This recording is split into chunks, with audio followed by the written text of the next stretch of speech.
I purchased this Erie lathe. It's a 2-speed 7x14 on eBay from, well, some other customer bought it from the guy, did a lot of work on it, and then returned it. The box was smashed. The shields were all smashed. I've put them back together and straightened them up. This button was smashed. This was smashed. So testing it, now that it's back together and working, the first 1/3 of the rotation of the potentiometer doesn't even work at all. What's really interesting is the runout is less than 1,000. That's outstanding. Low speed, no power. Interesting. It slowly amps up a little bit, trying to push it, and then the speed control's all wampus.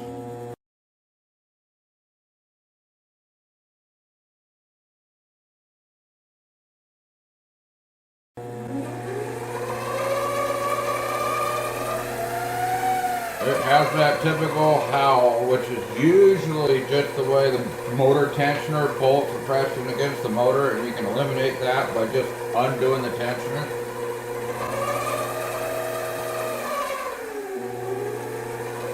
There's a vibration in the chuck. It's out of balance at 896 RPMs according to the display.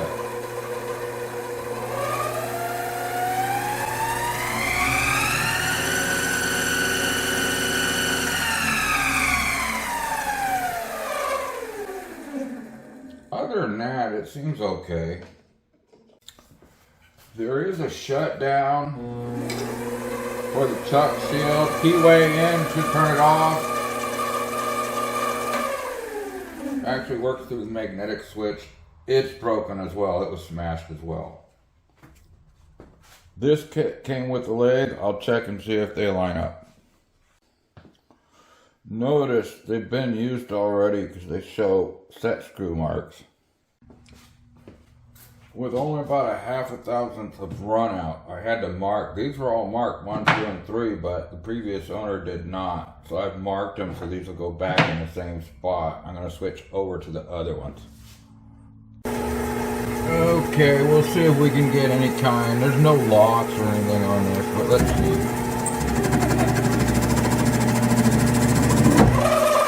Oh boy!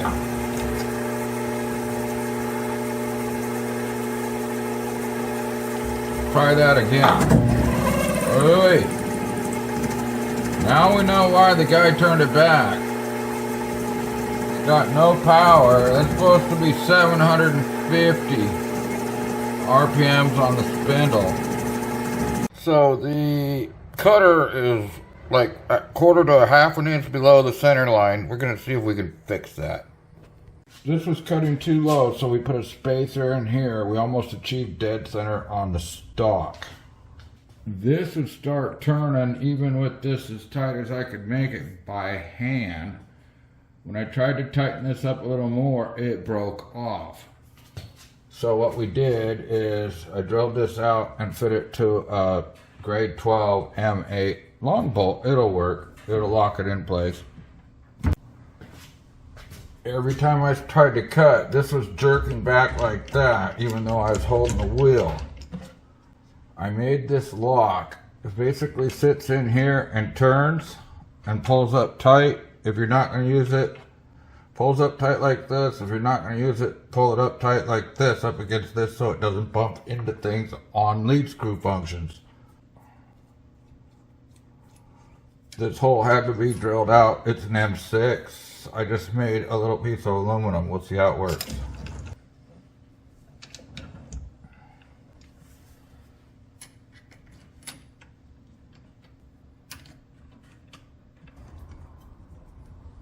Locked. Unlocked. That's pretty good. Clears all the other parts. Okay, we've locked this in place. We set this in play. Locked it. Oh. Lock the top, start it up, start it up. I tend to like 800 on my big lathe. I think 900 is more proper on this.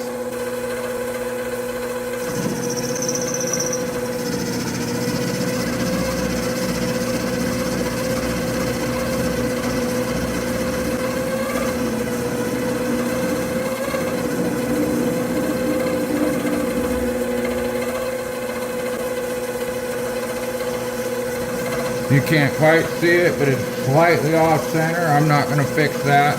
That's going to be whoever buys this lathe from me. As you can see, we're starting to get an actual surface. Let's go ahead and true it the rest of the way.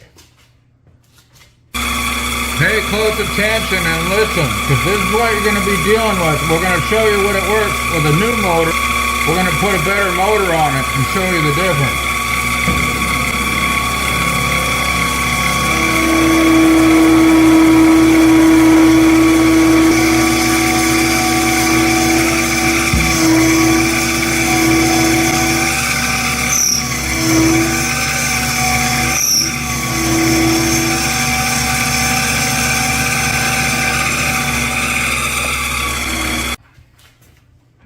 I have to say, that was pretty impressive, but it was a really high speed.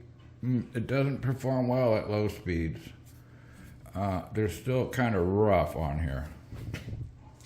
We have to do the other side too, because this is actually one of my press blocks, and it might as well be square.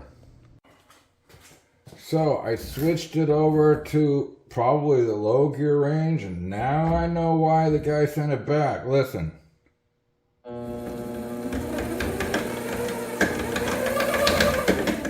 I'm not going to run it any faster. I can tell by feeling it that there's gears busted in there. No matter what I put it in, it goes bang, bang, bang. That's the problem with those gears.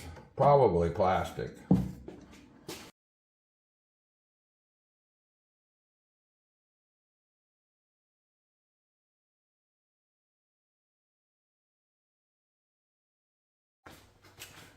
So back in the other gears, this is the problem with all these Chinese motors they put on these things, and that is no power and problems like that. As a matter of fact, if you look real close, there's smoke coming out of the back over here. Something just fried. So I replaced the fuse and it works again. But there was a lot of smoke coming out of that motor. We're gonna do a cut with a lead screw. I found another problem. This side of the lantern clamp is rounded. It's not straight. That's gonna create a whole bunch of problems.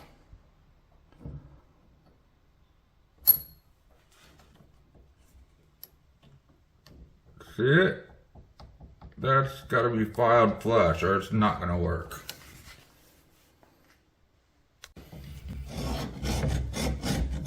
See it?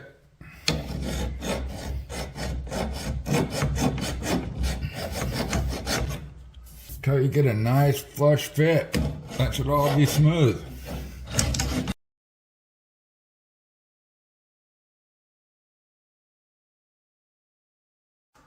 It's realistically pointless. I'm gonna have to open the gearbox. You can listen and you'll see that the motor's all over the place, even though I'm not even getting a good cut yet. If it jams and breaks everything, so be it.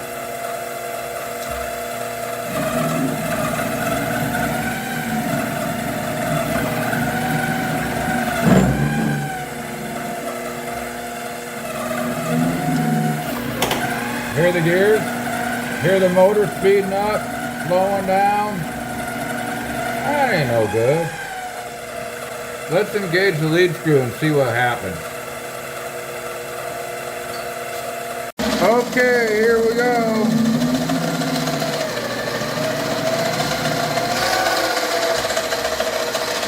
Let's try it again.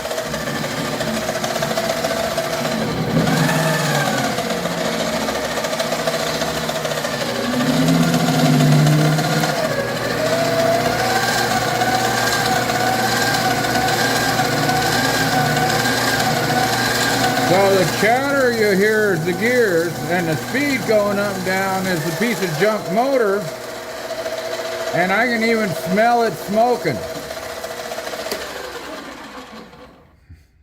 Can't really say that I would buy one of these out of the box unless you really want a project, but we're going to move forward and put a motor in. In case you're stuck with one of these things, I'll show you how to fix it. By the way, for about $200 more, if you play it right, you can get this machine right here. I'm going to do a video on it later, and I'm going to tell you what, this looks like a dream. It's 9-inch swing. It's 24-inch center to center, and I mean, it's packed right. It's deluxe. When it's done, I'll repower it, but it's going to be about $2,300, $2,400.